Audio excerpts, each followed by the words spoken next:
Seigneur Jésus, je te bénis pour ce matin. Permets, Seigneur, que le nom de Jésus-Christ soit glorifié à travers le message. La semaine passée, on a parlé de ça, de notre union avec Christ. Puis la réponse a été simple. Demeurions-nous dans le péché afin que la grâce abonde? La réponse, c'est non. Non. Pourquoi? Parce qu'on est mort avec Christ. On a été unis avec lui dans sa mort. Et sa mort avec lui a fait en sorte qu'on a été coupé du péché. Puis même, l'apôtre Paul va aller dire, le péché n'aura plus de pouvoir sur vous. N'aura plus de pouvoir sur vous. Parce que dans la suite du texte, il va dire, parce que vous êtes non sous la loi, mais sous la grâce. Mais sous la grâce. Pratico-pratique, ce qu'on a dit la semaine passée, c'est qu'un chrétien n'est pas obligé de pécher. Un chrétien n'est pas obligé de pécher. Il n'est plus sous le pouvoir du péché. Attendez, il ne faut pas aller à l'autre extrême et dire « je ne pécherai plus jamais ». Si vous êtes marié, c'est impossible. On va toujours pécher. Mais vous savez comme moi qu'il y a des péchés dans lesquels on choisit d'entrer.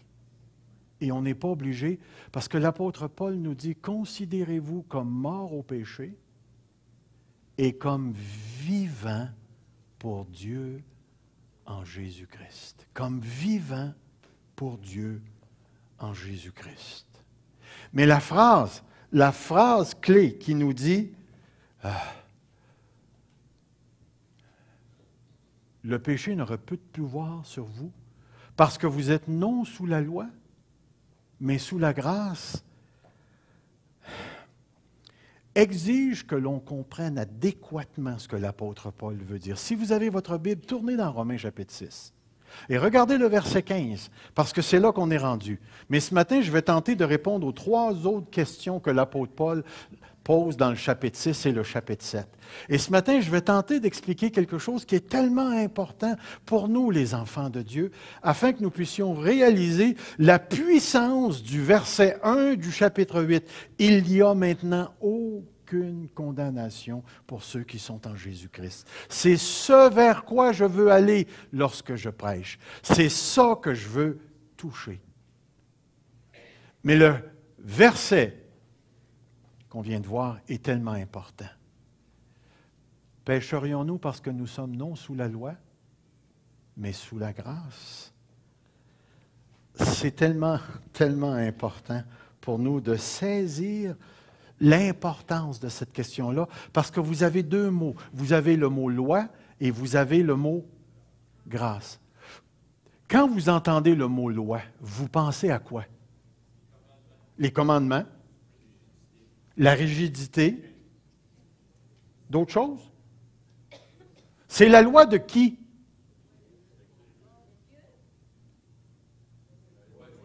La loi de Moïse. La loi de Moïse. Quand on parle de la loi ici, on ne parle pas de n'importe quelle loi. On parle de la loi qui a donné tout le caractère et qui a structuré toute la culture des Juifs. On parle de la loi de Moïse. Et c'est pourquoi l'apôtre Paul, ici, va nous introduire à un problème qui était important dans l'Église du Nouveau Testament. Maintenant, nous, on n'est plus aussi bien touchés par cette problématique-là, parce que la plupart d'entre nous, nous sommes des gentils, des païens. Nous ne sommes pas des Juifs. Nous sommes des non-Juifs. Et nous ne sommes plus touchés, après tous ces siècles d'histoire de l'Église, par la nature du problème dont les Romains faisaient face à ce moment-là, les chrétiens de l'Église de Rome. Et dans l'Église de Rome, il y avait des Juifs et il y avait des non-Juifs. Et entre eux autres, ils avaient une grande problématique en raison de, ça fait plus de 1400 ans peut-être, qu'on est soumis à la loi de Moïse. Maintenant que Jésus-Christ est venu, qu'est-ce qu'on fait avec la loi? Eh bien, il y avait un groupe chez les Juifs qui disait « Les païens doivent se convertir, accepter la loi de Moïse, se faire circoncire, entrer dans l'alliance mosaïque et puis vivre Christ par la loi. » Puis vous vous rappelez, ça avait tellement causé de problèmes que lorsque vous arrivez dans les Actes des Apôtres autour du chapitre 15, il va y avoir ce qu'on appelle le premier concile, le premier synode. Paul va descendre d'Antioche avec des gens et là, les apôtres et les anciens de l'Église vont se rencontrer. Il va y avoir des membres, des pharisiens et ainsi de suite, puis ils vont discuter, est-ce qu'on impose la loi aux païens ou pas? Et la réponse, ça va être non, on n'impose pas la loi. Mais il reste que le problème était réel dans la vie de l'Église à cette époque-là. Et c'est pour ça que l'apôtre Paul pose la question. La première question, c'est demeurions-nous dans le péché parce que la grâce abonde? On va-tu continuer à faire le mal pour permettre à la... Non, non, non, non, non, non, non. C'est pas comme ça. Mais ce qui est sous-entendu ici, là, c'est si les enfants de Dieu ne sont plus sous la loi, qu'est-ce qui doit guider leur vie morale? Si tu demandes ici, présentement, à l'Église, si on vous demande, là, qu'est-ce qui doit guider notre vie morale? Un frère a dit le Saint-Esprit, c'est vrai. Marchons selon l'Esprit et vous n'accomplirez pas les désirs de la chair. Puis même, je vous dirais que dans le grec, c'est encore plus fort, ce verset-là. La négation, elle est double. C'est comme si on voulait mettre l'emphase. Si vous marchez par l'Esprit, vous n'accomplirez pas pantoute, les œuvres de la chair. Tu as raison. Mais nous, ce qu'on va dire spontanément, c'est on est guidé par la parole de Dieu. Tu prends la parole de Dieu, tu regardes la situation morale dans laquelle tu te trouves, et on n'est pas sans loi, comme dit Paul, on est sous la loi de Christ. Nous sommes sous les enseignements de Jésus-Christ. Ça guide. Mais pour l'apôtre Paul, il y avait quelque chose de très, très, très important, et vous allez comprendre pourquoi. Parce que cette dimension-là nous touche encore aujourd'hui. Pécherions-nous parce que nous sommes non sous la loi, mais sous la grâce? Pour répondre à cette question-là, l'apôtre Paul va nous donner une vérité profonde du verset, ça c'est le verset 15, jusqu'au verset 23, l'apôtre Paul va nous donner quelque chose d'important. Mais avant, j'aimerais traiter le chapitre 7 pour justement revenir à cette question-là pour que vous puissiez comprendre l'importance de la question qui est posée. Au chapitre 7, dans la lettre aux Romains, l'apôtre Paul va poser une question. Vous allez avoir le chapitre 7, verset 1, aller jusqu'au verset 6. On va y revenir tout à l'heure. Puis quand il arrive au verset 7, il pose la question, « Que dirons-nous donc? La loi est-elle péché? » Et l'apôtre Paul répond, « Loin de là. La loi est-elle péché? Pécherions-nous parce que nous ne sommes plus sous la loi? Sous-entendu, étant sous la loi, on péchait. Donc, la loi est péché. » Il va dire, la loi est-elle péché? Loin de là. Puis si vous continuez à lire, je vais mettre le texte. Je pense que j'ai mis le texte ici. Continue. Ici. Que dirons-nous donc? La loi est-elle péché? Loin de là. Mais regardez la phrase qui suit. Mais je n'ai connu le péché que par la loi. Prenez cette phrase-là. J'ai connu quoi par la loi? Qu'est-ce qu'il veut dire par le mot connaître? Est-ce que vous savez que l'orgueil, c'est du péché? Maintenant, je vais phraser ma question autrement. Connaissez-vous par expérience que l'orgueil, c'est du péché? Vous n'avez jamais été orgueilleux, vous? Avez-vous saisi ma question? Avez-vous déjà expérimenté l'orgueil? Avez-vous été déjà orgueilleux? Orgueilleuse? Je n'ai connu le péché que par la loi. Car je n'aurais pas connu la convoitise si la loi n'avait dit « tu ne convoiteras pas ». Le péché saisissant l'occasion produit en moi, remarquez, produit en moi par quoi? Par le commandement qui est synonyme à la loi. Toutes sortes de convoitises, car sans la loi, le péché est mort. Remarquez ce qu'il vient de dire. Sans la loi, le péché est... Sans la loi, le péché est mort. Mais avec la loi, le péché est vivant. J'ai la connaissance du péché par le moyen de la loi. Et c'est pourquoi il va dire, pour moi, étant autrefois sans loi, je vivais, mais quand le commandement vint, le péché reprit vie en moi et moi je mourus. Ainsi, le commandement qui conduit à la vie se trouva pour moi conduire à la mort, car le péché, saisissant l'occasion, me séduit par le commandement et par lui me fit mourir. La loi est donc sainte et le commandement est donc saint, juste et bon. Voyez-vous ce que Paul est en train de dire? Paul est en train de dire que la loi est bonne. La loi est même très bonne. Mais le seul problème, c'est que la loi n'apporte pas la vie. La loi apporte la mort, la connaissance du péché, et le péché produit la mort. Vous rappelez-vous, allons dans cet état d'innocence à ce moment-là, dans le livre de la Genèse. Qu'est-ce que Dieu a dit à l'homme?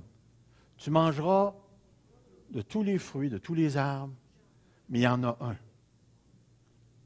Il y en a un. Celui-là, le jour où tu vas en manger, tu mourras. C'était quel arbre, ça? Regardez. Mais je n'ai connu l'arbre de la connaissance du bien et du mal. Et qu'est-ce qu'il s'est passé lorsqu'ils ont mordu? Clouc, les yeux se sont ouverts, ils ont découvert leur nudité, et ainsi de suite, sont entrés dans la mort. Sont entrés dans la mort. Mais ce qui est important ici à saisir, et ce que Paul veut communiquer aux Juifs de l'Église, qui voulaient que la loi règne, il leur dit ceci: la loi apporte une connaissance, et la connaissance qu'elle apporte, c'est la connaissance du péché, parce que si la loi dit « tu ne convoiteras pas », et que là, à l'intérieur de toi, toutes sortes de convoitises se réveillent, le péché s'est servi du commandement pour réveiller en toi tout ce qui est là et t'emmener à la mort. Mais c'est pour ça qu'il y a une deuxième question que vous allez retrouver au verset 13. On va aller à l'autre. Le vrai problème n'est pas dans la loi, mais dans l'être humain. Allons-y. Là, j'ai essayé de tout mettre le texte, il ne rentre pas, mais j'ai essayé de tout mettre pour que vous puissiez avoir. C'est difficile, hein? On ne l'a pas tout, hein? Alors, le mieux qu'on peut faire. La question, c'est, ce qui est bon a-t-il donc été pour moi une cause de mort? Est-ce que la loi conduit à la mort? Ce qui est bon a-t-il été pour moi? Comment est-ce qu'il dit ça? A-t-il été pour moi une cause de... Est-ce que la loi a provoqué la mort? Et c'est là qui est intéressant. La quatrième question a pour but de répondre au raisonnement suivant. Si la conduite à la connaissance du péché, si la loi conduit à la connaissance du péché, donc la loi est mauvaise, elle n'est pas bonne. L'apôtre dit non. Et c'est pour ça qu'il va dire, nous savons en effet, puis remarquez bien les mots qu'il va utiliser, que la loi est spirituelle. Mais moi, je suis charnel, vendu au péché. J'aimerais vous poser une première question, parce que saviez-vous que sur le chapitre 7, il y a tout un grand débat théologique. Paul parle-t-il des chrétiens ou parle-t-il des non-chrétiens? Dites-moi, êtes-vous charnel vendu au péché en Jésus-Christ? Pensez-y bien. Êtes-vous charnel vendu au péché? Est-ce que c'est la condition du chrétien? Pas du tout. Pas du tout. Ici, l'apôtre Paul ne parle pas des enfants de Dieu. Il va parler d'une personne qui cherche Dieu à travers la loi. Et le texte qu'on a vu auparavant, c'est comme si l'apôtre Paul utiliserait un jeu universel pour essayer d'inclure toute l'humanité en dehors de Christ. Il y a des gens qui cherchent Dieu. Il y a des gens qui cherchaient Dieu, mais à travers la loi, en réalisant la loi. Il dit, nous savons en effet que la loi est spirituelle, mais moi je suis vendu au péché. Puis on va voir tout à l'heure qu'est-ce que ça veut dire. Car je ne sais pas ce que je fais et je ne fais point ce que je veux, je fais ce que je hais. Qu'est-ce que Paul est en train de dire? Je suis sous un esclavage, je suis vendu. Or, si je fais ce que je ne veux pas, je reconnais par là que la loi est bonne. Si je fais le mal, je suis en train de déclarer que la loi est bonne parce que la loi vient de me dire qu'il ne faut pas que je fasse le mal. Je n'ai aucun problème avec ça. Il dit, et maintenant, ce n'est plus moi qui le fais, mais c'est quoi? Puis vous remarquerez une chose, hein? Ce n'est pas les péchés, c'est le péché. Le péché est présenté comme un roi qui règne. Puis remarquez où il est le péché. Le péché qui est en moi. Le péché qui est en moi. En moi. En moi. On va aller un petit peu plus loin. Ce qui est bon, je le sais, n'habite pas où? En moi. C'est-à-dire dans ma chair. J'ai la volonté, mais non le pouvoir de faire le bien. Car je ne fais pas le bien que je veux, je fais le mal que je ne veux pas. Et si je fais ce que je ne veux pas, ce n'est plus moi qui le fais, c'est le péché qui habite en moi. Encore une fois, je trouve donc en moi cette loi. Je trouve donc en moi cette loi. Quand je veux faire le bien, le mal m'est attaché. Attaché. Et c'est pour ça qu'il va dire un petit peu plus bas, mais je vois dans mes membres une autre loi qui lutte contre la loi de mon entendement et qui me rend captif de la loi du péché. Qui me rend captif de la loi du péché. Est-ce que quelqu'un ce matin a une Bible qui peut nous lire Romains, chapitre 8, le verset 1 et 2, bien, bien fort? De votre place, vous levez debout, nous lire ça bien, bien fort. Remarquez bien la dernière phrase, qui me rend captif de la loi du péché. Qui peut nous lire Romains 8, 1 et 2? OK. Vas-y, bien fort. Il n'est donc maintenant aucune condamnation pour ceux qui sont en Jésus-Christ. En effet, la loi de l'esprit de vie en Jésus-Christ m'a affranchi de la loi du péché. Arrête là. Alors, recommence cette phrase-là. En effet, la loi de l'esprit de vie en Jésus-Christ m'a affranchi de la loi du péché et de la mort. M'a affranchi de quoi? De la loi du péché. De quoi es-tu affranchi? Qui règne en toi? L'Esprit de Dieu, Jésus-Christ. L'Esprit de Christ est en toi. Qu'est-ce qui n'est plus en toi? La loi du... Pourquoi? Parce que l'Esprit m'a affranchi de la loi du péché. Voyez-vous, lorsque l'apôtre Paul parle, Paul décrit une personne qui est devant Dieu et qui veut faire la volonté de Dieu, mais aussitôt qu'il se retrouve dans la présence de Dieu, elle trouve en elle une loi. Cette loi-là, c'est la loi du péché qui la rend captive. Elle est incapable de plaire à Dieu, de faire la volonté de Dieu, parce qu'il y a en elle un principe plus puissant qu'elle qui l'a rendue esclave du péché. Alors, la loi est bonne. Le problème, ce n'est pas la loi mosaïque. Le problème n'est pas dans la loi mosaïque. Le problème, il est en nous. Et le problème qu'on a en nous, c'est qu'il y a un prince, un roi qui règne en nous, qui s'appelle le péché, et qui nous a tous soumis à sa loi, de telle manière que nous sommes captifs. Alors, l'apôtre Paul va dire, la connaissance, c'est-à-dire la loi apporte la connaissance du péché. Le péché, saisissant l'occasion par la loi, m'a fait mourir.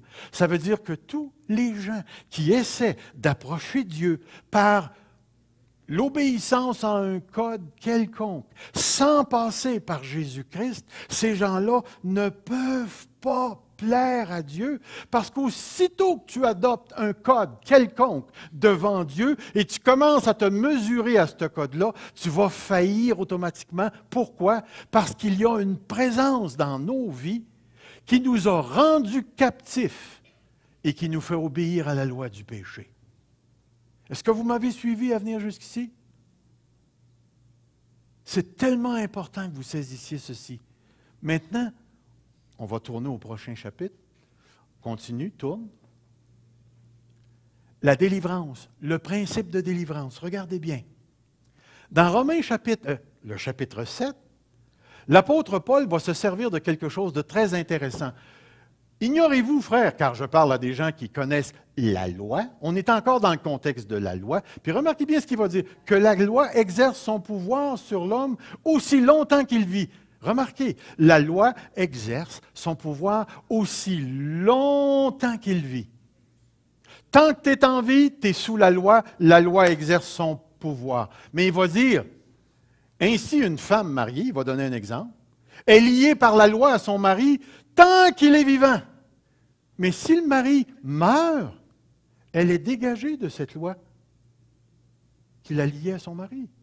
La loi n'a plus de pouvoir, le mari est mort. Il va dire, si donc du vivant de son mari, elle devient la femme d'un autre homme, elle sera appelée adultère. Mais si le mari meurt, elle est affranchie de la loi, de sorte qu'elle n'est point adultère en devenant la femme d'un autre. Tout le monde est d'accord avec ça? La loi exerce son pouvoir tant qu'il y a de la vie. Aussitôt qu'il y a de la mort, c'est fini. Regardez la prochaine diapo. Et l'apôtre Paul va faire la comparaison. Il va dire de même, de même, de même. Lorsqu'il dit de même, il est en train de comparer au principe qu'il vient de dire. Mes frères, vous aussi, vous avez été par le corps de Christ mis à mort en ce qui concerne la loi. Vous avez été quoi? Mis à mort. Lorsqu'une personne est morte, la loi n'a plus de pouvoir. La loi n'a plus de pouvoir. Comment êtes-vous mort à la loi? Par le corps de Christ. On revient au chapitre 6. L'union avec Christ en sa mort. Par la mort avec Christ, la loi n'a plus de pouvoir sur vous. La loi ne peut plus vous condamner. Et c'est pour ça qu'au verset 1, il va dire, « Il n'y a maintenant aucune condamnation.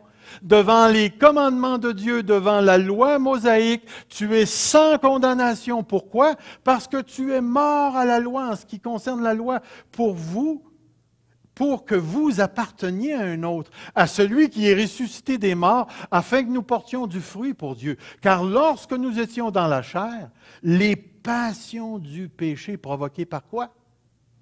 Par la loi, agissaient dans nos membres, de sorte que nous portions des fruits pour la mort. Mais maintenant, nous avons été dégagés de la loi, étant morts à cette loi, sous laquelle nous étions retenus, de sorte que maintenant, le mot maintenant n'est pas là, mais c'est moi qui le mets juste pour faire la différence, de sorte que maintenant, nous servons dans un esprit nouveau et non selon la lettre qui a vieilli. Voyez-vous, on ne sert plus selon la loi mosaïque. On sert dans un esprit nouveau. Pourquoi? Parce que la loi mosaïque ne peut plus s'appliquer. Pourquoi? Parce que tu es mort. Tu es mort, tu es mort. Retournons à la question qu'on a vue dans le chapitre 6. Pécherions-nous parce que nous sommes sous la loi? Non sous la loi, mais sous la grâce. On n'est plus sous la loi. La loi a apporté la connaissance du péché. Le péché, c'est le principe qui habite en nous. Dieu dit, tu aimeras ton prochain. Puis le gars a juste à couper en avant de moi avec son auto, puis je suis prêt à sortir mon bat de baseball pour aller. Écoutez, vous avez juste à ouvrir le Journal de Montréal. Puis le principe du péché est partout. Jeune homme de 21 ans qui a été poignardé, une autre femme qui a été enlevée, des enfants qui ont été tués par leurs parents. Puis tu regardes aller ça, le principe du péché, il est partout. Mais sache ceci, pour toi qui es un enfant de Dieu, la parole de Dieu te dit qu'il n'y a plus personne qui peut t'arriver puis t'imposer le sabbat. Il n'y a plus personne qui peut t'imposer la loi mosaïque. Il n'y a plus un sacrifice qu'on est obligé d'apporter devant Dieu. Il n'y a plus personne qui peut t'imposer un principe. Puis laissez-moi vous dire ceci, c'est tellement important parce qu'il y a des gens qui vont vous arriver avec des affaires dans l'Ancien Testament, puis ils vont vouloir vous imposer les lois. Les femmes, là, qu'est-ce que vous faites en pantalon? Lâchez-moi donc tout ça. Pour voir si une robe va influencer la condition spirituelle d'une personne.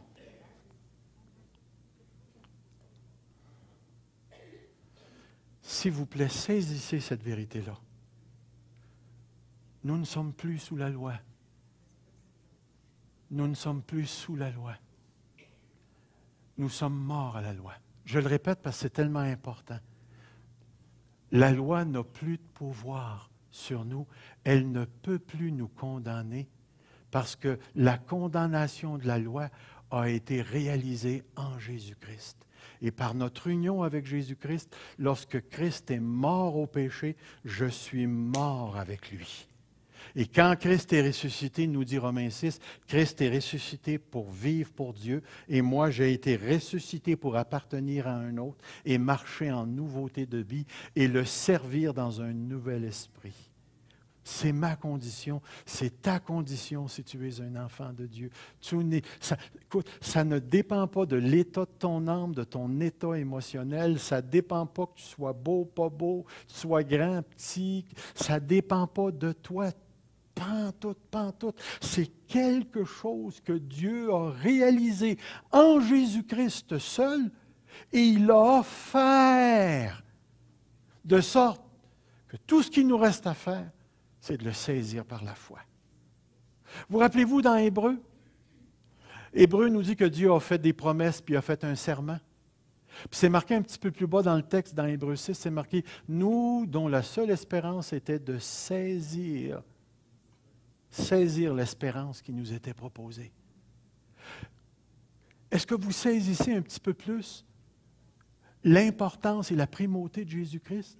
Nul ne vient au Père que par moi. Il n'y a sous le ciel aucun autre nom par lequel nous devions être sauvés. Pourquoi?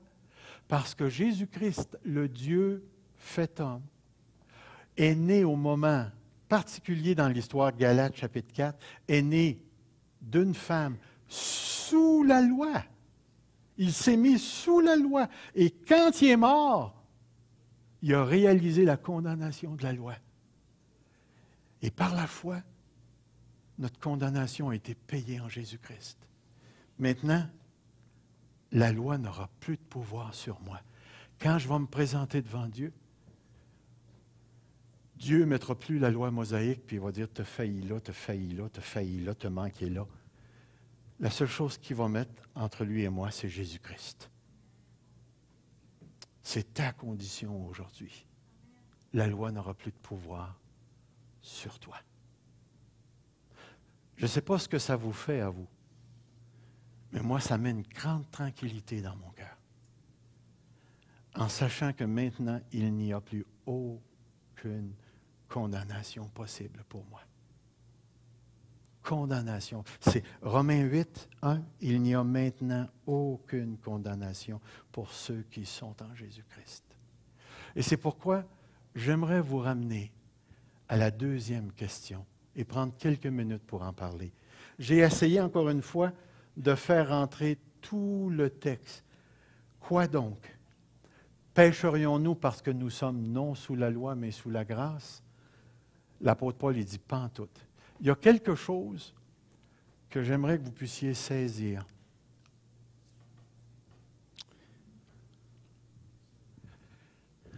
Êtes-vous d'accord avec moi qu'à un moment donné dans notre vie, nous étions des esclaves du péché?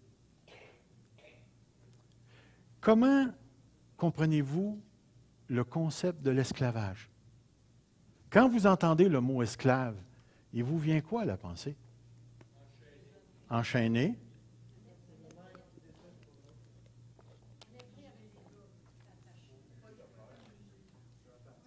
Est-ce qu'il y en a qui ont déjà été esclaves ici? Dites pas oui, ça fait 35 ans, là.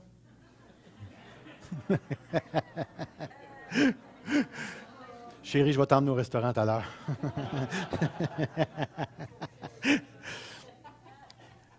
Nous autres, là, on est dans des gouvernements démocratiques. Il n'y a aucun d'entre nous qui est venu au monde sous un roi. On a de la misère avec le concept de l'esclavage. Comprenez bien, dans le temps de l'apôtre Paul, si tu étais un esclave, tu étais une chose. Tu n'étais pas une personne. Tu étais une chose. Et qu'est-ce qu'on fait avec les choses? On les utilise, puis après ça, on les jette. C'est exactement ce qu'un esclave était dans le temps de l'apôtre Paul. C'est tellement, tellement important à saisir que parce que ce qu'on va voir ici, là, c'est exactement ce concept-là. Regardez la question. Pécherions-nous parce que nous sommes non sous la loi, mais sous la grâce? Préparez-vous pour la réponse. Regardez bien. Allez bien. Ah, on ne peut pas pogner le verset en haut, hein? Ça, c'est plate. Je vais être obligé de vous le lire. Il dit au verset 16, ah non, on l'a, c'est bien, au verset 16. Il va dire, ne savez-vous pas qu'en vous livrant à quelqu'un, comme esclave pour lui obéir, vous êtes esclave de celui à qui vous obéissez. Le principe est simple. Si tu te vends comme esclave, tu vas obéir à qui? À celui qui t'a acheté. D'accord avec ça? Principe très simple. Mais voici, c'est ici que ça commence à être intéressant.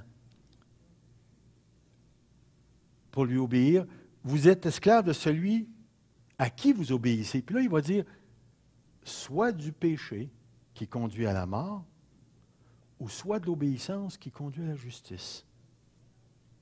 Soit de l'obéissance qui conduit à la justice.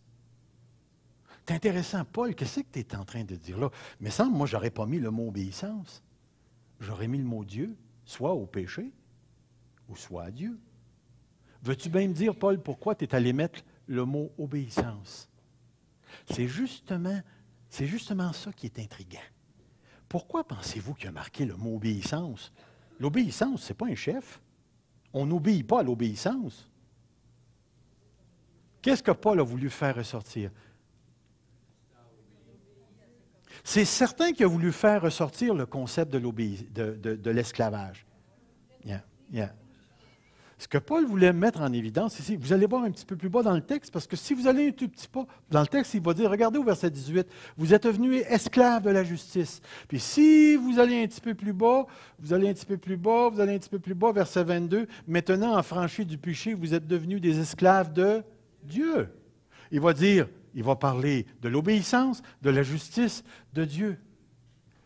Puis regardez le mot obéissance. Le mot obéissance revient plusieurs fois, obéi dans le premier verset, mais le mot esclave revient 8 fois dans le texte. Et c'est certain qu'on sait que l'apôtre Paul va nous donner une comparaison entre, c'est-à-dire qui va mettre en évidence ce concept de l'esclavage au niveau de l'obéissance. Qu'est-ce que ça fait un esclave? Ça obéit. Il dit, pécherions-nous parce que nous sommes non sous la loi, mais sous la grâce? Et sa réponse, c'est bien simple. Tu étais un esclave, tu étais captif par le péché. Tu obéissais au péché. Quand Jésus t'a rencontré, puis remarquez bien à quel point dans notre concept moderne de la liberté, on est aux côtés de la traque. Avez-vous déjà entendu l'expression « prends ta liberté » ? Est-ce que c'est une mauvaise expression? Si le mot « prends ta liberté » veut dire « dégêne-toi », c'est pas pire. Mais la liberté dans le Nouveau Testament fait toujours référence à la délivrance de l'esclavage du péché. Tu as été libéré de l'esclavage du péché. Mais tu n'es pas libre. Tu as été libéré pourquoi? Pour appartenir à un autre maître. Et c'est vraiment le concept biblique ici. Tu as été libéré de quelque chose pour devenir, entre parenthèses, l'objet d'un autre maître. Tu étais la bebelle du péché, maintenant tu es la bebelle de Dieu. Mes termes sont mal choisis, mais la relation, elle est là. Avant, tu appartenais, maintenant tu appartiens à un autre maître. Mais tu n'es jamais, remarquez bien ce que je vais dire, tu n'es jamais indépendant. Jamais, jamais, jamais. Ça n'existe pas un chrétien indépendant. Tu appartiens à Dieu ou tu appartiens au péché. That's it. Et c'est ce qu'il va dire en s'en allant ici. Il va dire, mais grâce soit rendue à Dieu, de ce qu'après avoir été esclave du péché, vous avez obéi de cœur à la règle de doctrine, dans laquelle vous avez été instruit. Quelque chose d'extraordinaire. La dernière phrase, et là je vais prendre le temps juste de vous la développer un tout petit peu, la règle de doctrine dans laquelle vous avez été instruit. C'est une phrase qui est quelque peu compliquée au niveau du grec. Parce que la règle de doctrine ici, c'est certain que c'est toute la grammaire, puis bien souvent c'est difficile à expliquer, mais le texte dans la langue originelle dit ceci.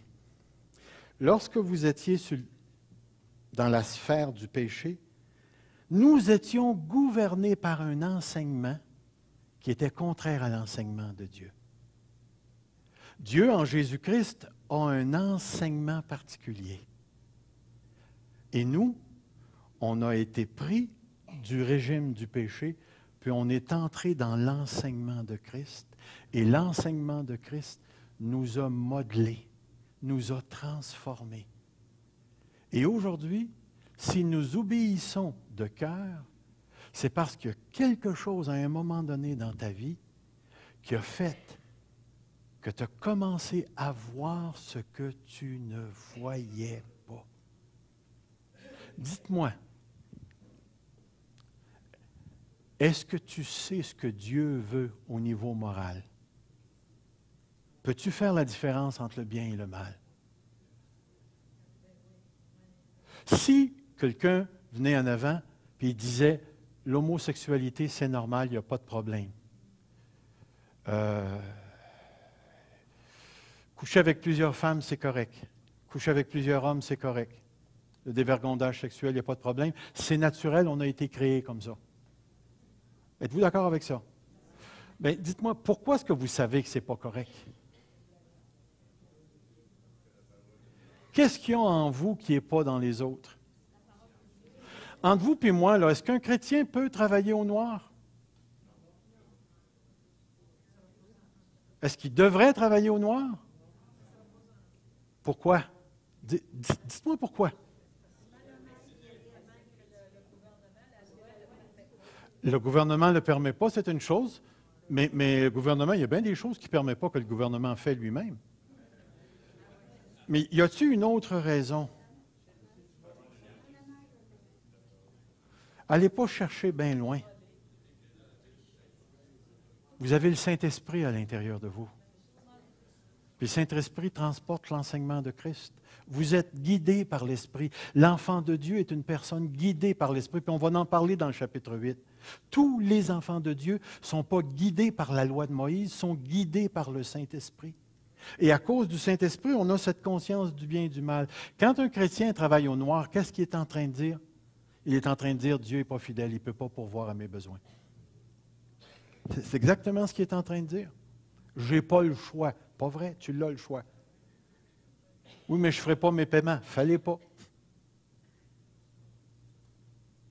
Autrement dit, ma loyauté envers Dieu dépasse tout. Et c'est un peu ce que l'apôtre Paul veut dire ici. Et ce qu'il veut dire, c'est, et c'est ça qui est intéressant, si vous descendez au verset 19, il va dire, je parle à la manière des hommes à cause de votre faiblesse. De même donc que vous avez livré vos membres comme esclaves à l'impureté et à l'iniquité pour arriver à l'iniquité. Ce qui est particulier dans l'esclavage du péché, c'est pas que les gens pêchent involontairement. Faites l'effort ici.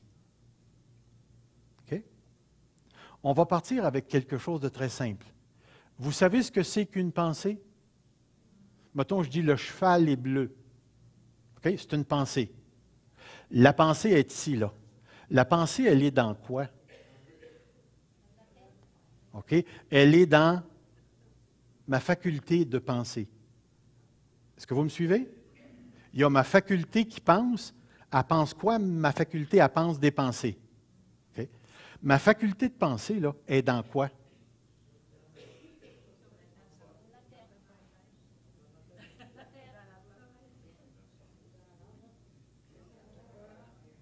Pensez pas au cœur comme juste les émotions. Pensez au cœur comme étant tout ce que l'homme est. Ma volonté est dans le cœur, mes émotions sont dans le cœur, ma pensée est dans le cœur, mon imagination est dans le cœur. Le cœur représente l'homme. Maintenant, je vais vous poser l'autre question. L'homme, là, il est dans quoi?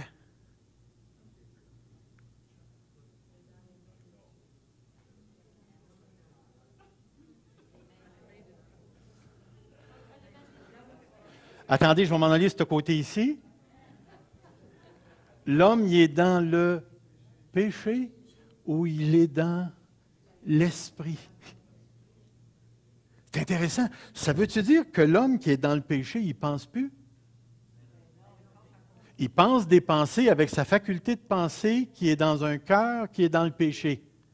Êtes-vous d'accord avec moi? Qu'est-ce que le péché dit au niveau de son cœur? Son cœur est en harmonie avec le péché. Avez-vous déjà commettre le péché, là, vu une personne qui commet le péché qui dit « Non, non, je ne veux pas pécher, non, non, non, non, non, non, non » ou bien la personne pêche volontairement? Avez-vous déjà vu un chrétien ici résister à obéir à Dieu puis dire « Non, non, non, non, Dieu, non, non, non, je ne veux pas aimer, non, non, je ne veux pas être sauvé, je ne veux pas, je ne veux pas, je ne veux pas. » La plupart des chrétiens agissent volontairement. Et ce que je veux dire ici, c'est que d'un côté comme de l'autre, une fois que le cœur a été touché ou que le cœur appartient à une de ces deux zones-là, le cœur marche en harmonie avec le maître qui le gouverne. Dites-vous entre vous et moi, voulez-vous obéir à Dieu, oui ou non? Est-ce que c'est un désir de votre cœur? Le faites-vous tout le temps? Non. Une chance que vous ne le faites pas tout le temps, parce que je serais tout seul à ne pas le faire tout le temps. Mais si vous fouillez mon cœur, puis vous allez dans le tréfonds de mon âme, même quand je faillis, je me tourne vers Dieu et je dis, Seigneur, tu sais que je t'aime. Il y a quelque chose dans le fond de mon âme qui désire s'aligner sur Dieu. Mais ici, les gens qui sont dans le péché s'alignent volontairement sur le péché. Et ce que l'apôtre Paul est en train de dire, c'est non, ce n'est pas parce qu'on est dans la grâce qu'on va pécher. Parce que le jour où tu as été uni avec Jésus-Christ et que tu es entré dans la mort, tu as été libéré de la loi. Par sa résurrection, tu marches en nouveauté de vie. Maintenant, tu es l'esclave de Dieu. Et l'esclave de Dieu, c'est celui qui obéit à Dieu. Il y a quelque chose que je ne veux pas que vous manquiez ici. Au verset 20, il va dire, « Car lorsque vous étiez esclaves du péché, vous étiez libres à l'égard de la justice. » C'est-à-dire que la justice n'avait aucune influence sur vous. Mais il va dire un petit peu plus bas, « Quels fruits portiez-vous alors? Des fruits dont vous rougissez aujourd'hui, car la fin de ces choses, c'est la mort. » Mais regardez ce qu'il va dire, « Mais maintenant, puis il va faire une affirmation, « Mais maintenant, étant affranchis du péché, vous êtes devenus esclaves de Dieu. » Et qu'est-ce qu'il va dire ensuite? Vous avez pour fruit. Maintenant, écoutez bien ce que je vais dire. Pas de sainteté, pas d'esclavage de Dieu, esclavage du péché. Ce que je suis en train de dire, c'est que la personne qui a été affranchie du péché, qui est devenue l'esclave de Dieu, va produire les fruits de la sainteté. Si les fruits ne sont pas présents, il n'y a pas eu d'affranchissement. Pécherions-nous parce que nous sommes non sous la loi, mais sous la grâce? Tu n'as pas compris la grâce, mon gars. Qu'est-ce que tu veux dire par ça? On est esclave du péché ou on est esclave de Dieu? L'esclave du péché obéit au péché, produit des fruits qui conduisent à la mort. L'esclave de Dieu obéit à Dieu, produit des fruits de sainteté et sa fin, c'est la vie éternelle. That's it. S'il n'y a pas de sainteté, il n'y a pas d'affranchissement. Alors, celui qui dit « Je suis dans la grâce, j'aime Dieu » et qui marche selon son maître, le péché, est une flagrante contradiction. Mais le chrétien qui est réellement sauvé, cette personne qui est morte avec Christ dans sa mort et qui est ressuscitée avec Christ dans la vie, marche en nouveauté de vie, produit les fruits dignes de Dieu, la sainteté, et cette personne-là est destinée à la vie éternelle. Et c'est pourquoi il va finir en disant, le salaire du péché, c'est la mort, mais le don gratuit, c'est la vie éternelle. C'est la vie éternelle. Alors, frères et sœurs, si je fais le grand portrait encore, c'est très simple. Là où le péché abonde, la grâce surabonde. Demeurions-nous dans le péché afin que la grâce abonde? Tu n'as pas compris si tu fais ça. Tu as été uni dans la mort. Maintenant, tu es mort avec Christ. Tu es ressuscité avec lui pour marcher en nouveauté de vie. Ouais, hein? C'est bien beau tout ça, mais comment tu vas conduire ta vie? Pécherions-nous parce que nous sommes non sous la loi? Mais non, non, non, non, non, non, non, non. Le jour où tu es mort avec Christ et tu es ressuscité avec lui pour marcher en nouveauté de vie, tu es devenu l'esclave de Dieu. Et tu as obéi de cœur à ce que Dieu t'a montré. Et maintenant, tu marches de telle manière à produire des fruits de sainteté. Et tu sais, les fruits de sainteté conduisent à la vie éternelle. Et là, si je rembarque le chapitre 7, ouais, mais ça veut-tu dire que la loi n'est pas bonne? Non, non, non, non, c'est pas ça que ça veut dire. Ça veut tout simplement dire que la loi a apporté la connaissance du péché, parce que le péché se sert du commandement, puis en péchant, produit la mort. Donc, la loi n'est pas bonne. Non, non, non, non, non, non, tu n'as pas compris. C'est ce qu'il y a en nous. En nous, il y a un principe qui s'appelle le péché qui nous rend captifs, qui nous rend captifs. Mais grâce soit rendue à Dieu, nous avons été délivrés en Jésus-Christ. Ce matin, j'aimerais te faire l'un des plus beaux compliments qui est possible de te faire. Tu es un esclave. Béni sois-tu. Tu es un esclave de Dieu. Et maintenant, le principe de vie, la loi de l'Esprit est à l'intérieur de ton cœur.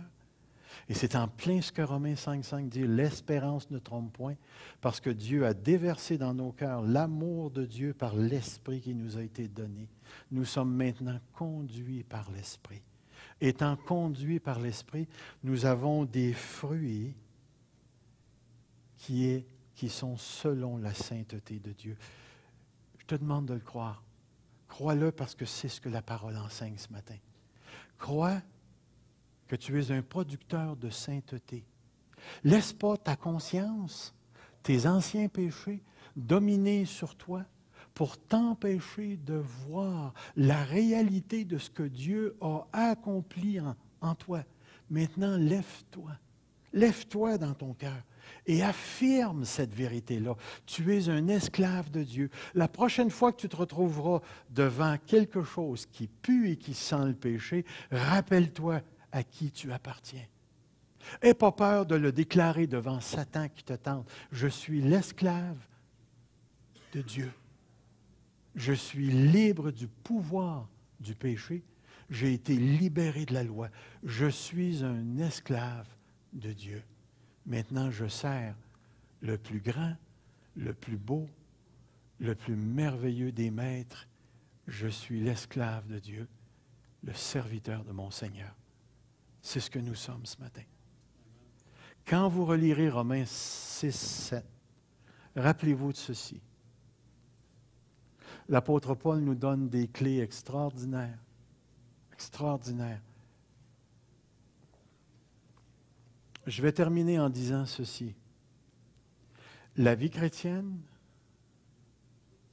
ne débute pas par un vide.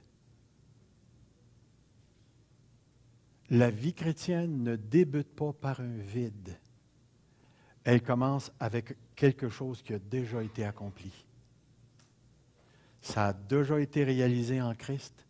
Maintenant, je marche à partir de la réalisation. Je ne marche pas pour, je marche parce que. Parce que mon Dieu m'a précédé. La vie chrétienne est fondée sur quelque chose qui a été accompli. La vie chrétienne s'appuie sur ce que Jésus-Christ a fait. Que le Seigneur nous bénisse tous ce matin. Seigneur notre Dieu, merci pour ce temps que nous avons passé ensemble. Prends ta parole maintenant, puis applique-la à nos cœurs ce matin. Je sais qu'il y avait des concepts. Il y avait beaucoup de concepts, Seigneur. J'ai essayé de couvrir beaucoup de terrain. Mais dans l'essence, Seigneur, nous sommes tes esclaves. Nous sommes tes enfants. Nous sommes les héritiers de Christ. Maintenant, Seigneur, fais-nous encore du bien ce matin. Montre-nous comment nous appuyer sur toi. Marcher dans ta vérité. Au nom du Seigneur Jésus. Amen.